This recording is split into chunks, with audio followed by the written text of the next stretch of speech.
I walked into Dr. Patrick's office and he gave me a tour of the lab, and he turned the lights off and he shined the laser at this chemical beaker that had some solution that was stirring in it, and it lit up and it glowed this amazing orange color.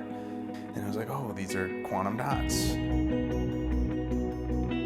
Quantum dot is a vanishingly small piece of semiconductor. It's 10,000 times smaller than the width of a human hair. And what they're used for is to efficiently change one color of light to another. And if you put it between two panes of glass, you can make a window, and this can be used to generate electricity.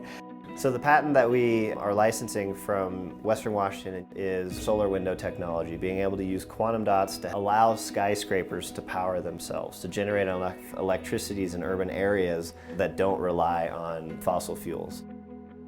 Why we were excited to look for Daniel and other students like him is real-world experience. He became an expert at Western Washington and could be plugged right into our company from those skill sets.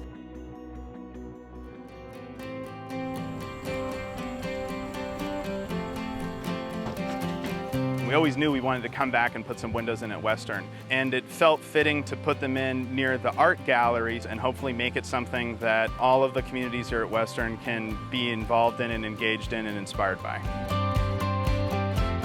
It's also an installation of gratitude to all the work that's been done here. Western has such a deep history with solar windows, and there have been so many students who have worked on these projects.